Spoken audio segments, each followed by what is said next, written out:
क्या सिर्फ एसईओ की बेसिस पे आप किसी कारोबार को ऑनलाइन लॉन्च कर सकते हैं या फिर ऑनलाइन ग्रो कर भी सकते हैं? देखें, इस सवाल का जवाब देने के लिए सबसे पहले मैं आपसे एक सवाल करता हूँ। जो भी आप कारोबार ऑनलाइन लॉन्च कर रहे हैं या ऑनलाइन लेके जा रहे हैं, वो आपका शॉर्ट टर्म गोल है या लॉन्ग टर्म गोल है? शॉर्ट टर्म गोल से मुराद ये है कि आपको उससे जल्दी रिजल्ट्स की तवक्को है, और लॉन्ग टर्म गोल से मुराद ये है कि थोड़ा सा टाइम ज़्यादा सर्फ हो जाए लेकिन उससे कुछ ना कुछ आपने अचीव करना है।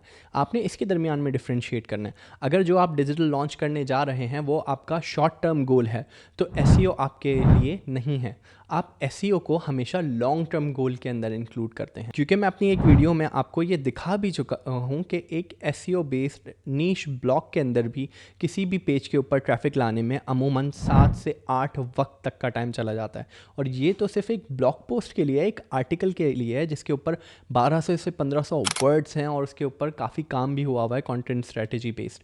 और उसके बरक्स अगर आप किसी अपनी बिजनेस वेबसाइट के ऊपर एसईओ कर रहे हैं और आप तवक्को कर रहे हैं कि आपको जल्दी रिजल्ट्स मिलेंगे, तो ऐसा बिल्कुल भी नहीं होगा। शुरू के 1 साल में आपको एसईओ से लीड्स मिले ऐसा बिल्कुल भी ज़रूरी नहीं है, क्योंकि 6 से 8 महीने का वक्त लग जाता है गूगल से बेसिक सा ट्रैफिक अपनी वेबसाइट के ऊपर लाने का। और उसमें से अब कोई लीड कन्वर्ट होगी या लीड भी जनरेट होगी, ये भी कोई गारंटी नहीं है, और ये भी कोई एसईओ एक्सपर्ट आपको गारंटी नहीं करके दे सकता, क्योंकि गूगल टाइम लेता है वेबसाइट्स को ट्रस्ट करने में। तो अब आपने करना क्या है और एसईओ को कैसे ट्रीट करना है? देखें, शॉर्ट टर्म गोल के अंदर आपने पेड एड्स की तरफ जाना है। आपने फेसबुक, इंस्टाग्राम के ऊपर, गूगल सर्च के ऊपर, गूगल परफॉर्मेंस मैक्स के थ्रू, गूगल यूट्यूब के ऊपर अपने कारोबार से मुतालिक या एड्स चलाने हैं, ताकि आपके टारगेटेड कस्टमर आपकी वेबसाइट पे जाएं और आपसे कांटेक्ट करें। आपने अच्छा ये भी मेक श्योर करना है कि आपने वेबसाइट का अपनी यूज़र एक्सपीरियंस बहुत अच्छा रखा हुआ है। कस्टमर जर्नी आपने कंप्लीट मैप करी हुई हो। इससे पिछली वीडियो में कस्टमर जर्नी से मुतालिक हम डिस्कस कर चुके हैं। अगर आपकी वेबसाइट सॉलिड है और आपने जगह जगह कॉल टू एक्शन सही तरीके से इस्तेमाल किए हुए हैं, आपका यूज़र जर्नी अच्छा है, तो शॉर्ट टर्म गोल के अंदर सिर्फ एड्स चला के ही आप लीड्स भी ला सकते हैं और आप सेल्स भी ला सकते हैं। और ये 100% गारंटी है।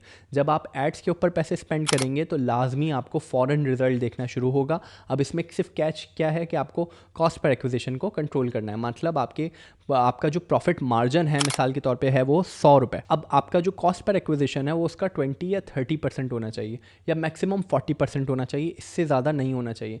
यानी एक नए ग्राहक को कन्वर्ट करने में आपको ऑनलाइन जो कीमत अदा करनी पड़ी है, जो कॉस्ट आ रही है एड्स की, वो कम होनी चाहिए आपके प्रॉफिट मार्जिन से, तभी आप प्रॉफिटेबल हो पाएंगे।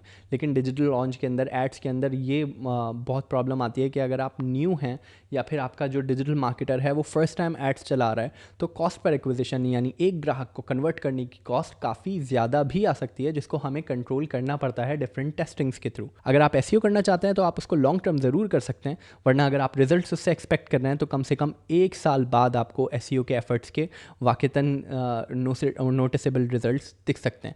लेकिन अगर आप शॉर्ट टर्म पे लीड्स जनरेट करना चाह रहे हैं, शॉर्ट टर्म पे अपने कारोबार को खड़ा करना चाह रहे हैं, तो आपको पेड एड्स की तरफ ही जाना पड़ेगा। उम्मीद करता हूँ इस वीडियो से आपने कुछ सीखा होगा। अपना बहुत ख्याल रखिए। खुदा हाफ़िज़।